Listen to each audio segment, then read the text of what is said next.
Bienvenue sur le plateau de Mobility TV. Aujourd'hui, une interview focus. On va faire un focus sur ces startups françaises qui étaient présentes au CES de Las Vegas, qui représentaient l'automobile, l'excellence automobile française, on peut le dire, puisque c'est évidemment l'un des gros sujets de ce rendez-vous de la tech et de l'innovation chaque année à Las Vegas en début d'année. C'était il y a pas très longtemps, il y a quelques jours. On s'y est croisé. Pierre Sigrist, bonjour, je suis ravi de vous avoir. Vous êtes en ligne avec nous depuis les Alpes-Maritimes et effectivement, on s'est croisé au CES de Las Vegas. C'était pour vous la troisième participation pour Epic & Poc? Oui. Oui, bonjour. En fait, oui, c'était la troisième participation d'Epic & Poc en tant que société. Nous, on va au CES de Las Vegas depuis 2011 dans d'autres vies, et puis depuis le début de la création de la société Epic & Poc pour venir supporter en fait nos clients qui viennent présenter des réalisations qui ont été déroulées par notre équipe Epic & Poc. Voilà, c'est le bon moment, ce début d'année, pour voir comment les choses ont évolué, ont avancé, ont progressé, parce que c'est évidemment le cas pour Epic & Poc. Est-ce que vous pouvez nous présenter en quelques mots un spécialiste de l'expérience utilisateur? Comment vous pourriez présenter Epic & Poc en quelques mots? Ben nous, en fait, on est spécialisé dans l'expérience utilisateur, comme vous le disiez, c'est-à-dire qu'on permet du prototypage rapide pour des designers d'expérience qui n'ont aucune expérience dans le logiciel. Donc, on a développé un outil qu'on appelle BOL parce que c'est le creuset pour y mettre un certain nombre d'ingrédients et puis un certain nombre d'innovations technologiques prennent des noms de fruits comme Raspberry, Apple, etc. Donc, on est vraiment le creuset pour pouvoir rajouter le bon ingrédient pour faire marcher tout ça ensemble. Et donc, on permet donc à ces personnes-là de travailler des prototypes numériques en ne sachant absolument pas coder, puisqu'on vient capturer leurs idées et les transformer en code qui vont pouvoir en fait ensuite dérouler sous forme de prototypes, pouvoir les tester et voilà, d'avoir en fait une véritable approche agile sans que il y ait besoin d'écrire des specs avec un effet tunnel pour que quelqu'un d'autre vienne les implémenter. Voilà. Et vous travaillez donc notamment avec des équipementiers sur ce CES 2024. Vous aviez une nouveauté, une innovation présentée avec Forvia, hein, c'est ça? C'est ça, en fait, Forvia, c'est notre client historique, c'est le client qui nous a lancé d'ailleurs. On est très très heureux de pouvoir continuer à les supporter. C'est un projet de concept car, c'est-à-dire que Forvia, au travers de cette réalisation, vient incarner son savoir-faire et sa vision de la voiture de demain.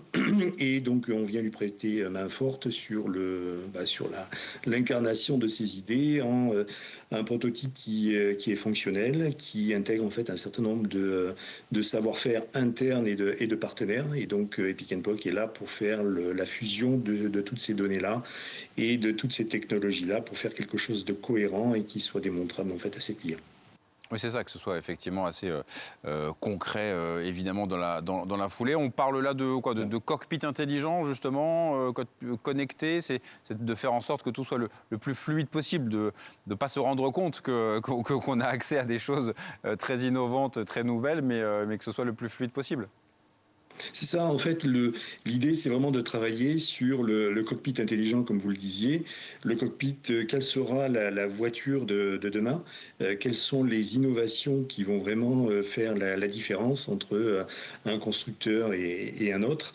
Et finalement, pour que la voiture devienne un objet de consommation, mais qui ne soit pas qu'un objet qui permette de se déplacer, mais qui soit un véritable écosystème de services et voilà, avec un différenciant par marque qui permet de fidéliser les différents clients qu'on peut imaginer. Et sur ce projet avec Forvia, ce sont quel type d'innovation, à quels endroits, quels gestes, quelles choses on pourra retrouver petit à petit, hein, même si c'est en train de se faire? Alors le projet est un petit peu confidentiel dans le sens où je ne pourrais pas vous On peut pas en dire trop, d'accord. voilà, toutes les innovations, mais effectivement on est sur des cockpits qui prennent en compte tous les occupants à bord et pas Ouais. seulement le Différencier conducteur. un petit peu l'expérience, si on est à l'avant, à l'arrière. Exactement, si on est, même si on est passager avant, le Ouais. fait qu'on puisse finalement avoir un véhicule qui soit un véhicule familial, un véhicule qui peut-être va se transformer en un bureau roulant, un véhicule qui va permettre un véhicule électrique de toute façon, qui va permettre aussi de gérer correctement et simplement les phases de recharge, par exemple. Voilà. Et c'est des choses qu'on avait pu voir aussi un petit peu avec le concept First Vision sur lequel vous aviez travaillé aussi. On avait reçu ici différents acteurs partenaires de la Software République Ouais. sur ce sujet. Et là aussi, vous y étiez partie prenante. Oui, oui, tout à fait. En fait, Human First Vision, ça a été le gros projet que nous avons présenté l'année dernière à Vivatech, Ouais. en collaboration avec Software République. Software République, c'est un consortium de start-up et de grands groupes qui n'avaient jamais travaillé ensemble jusqu'à présent. Et donc, grâce au savoir-faire de Pick and Pock et grâce à notre solution BOL, nous avons réussi en fait à fédérer et à faire cristalliser les idées de tous ces partenaires en un temps record, puisque en fait ce projet a été réalisé en 6 mois de temps. Alors que bon voilà, sur des essais, on parle plutôt d'échelle annuelle sur des projets comme ça, lorsque les projets sont exécutés au sein des grands groupes. Donc on amène vraiment cette partie d'agilité et de fluidité. Et en fait, à ce propos, nous avons été gratifiés du prix de la mobilité par Business France et dont Software République était le jury. Et donc, Luc Julia, qui est spécialiste de l'IA chez Renault, Ouais. nous a remis en fait ce prix de la mobilité qui est toujours. C'est toujours gratifiant en fait de voir le travail qui a été réalisé et d'avoir cette récompense-là.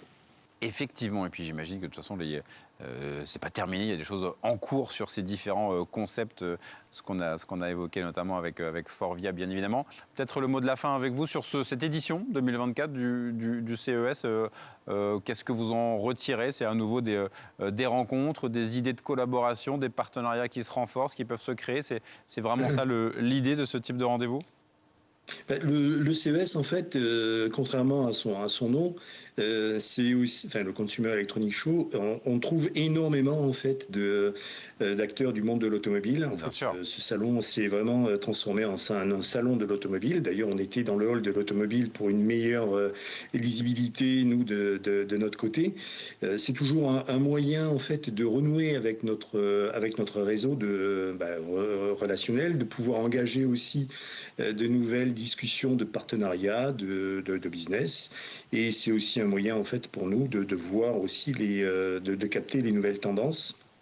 Un certain nombre de tendances cette année, c'était notamment le fait qui nous a marqué, c'est le concept Kia, qui est un concept de véhicule modulaire. Rien d'extraordinaire jusqu'à présent, sauf que Kia en fait a décidé de commercialiser ce véhicule-là pour 2025. Donc voilà, on est sur quelque chose qui devient concret. Pas que sur des concepts et effectivement des innovations assez incroyables. C'est qu'on est assez vite dans le quotidien et dans le réel. Ouais. C'est ça, c'est ça. Et puis pour nous, enfin, ça a été l'occasion de lancer BOL, qui était jusqu'à présent en fait un outil interne chez Pick and Pock pour pouvoir réaliser nos projets. Et on l'a transformé en fait en un produit, en une plateforme collaborative qui va permettre en fait à nos clients et à nos futurs clients de pouvoir faire ce que l'on fait d'habitude en les accompagnant. Ça va leur donner encore plus de fluidité et plus de facilité de dérouler leur innovation. Eh bien, merci à vous. Ce seront des sujets très intéressants à suivre avec vous. Pierre Sigrist, cofondateur de Epic & Pock. Merci d'avoir été avec nous et à très bientôt sur le plateau de Mobility TV. Merci à vous. Merci, au revoir.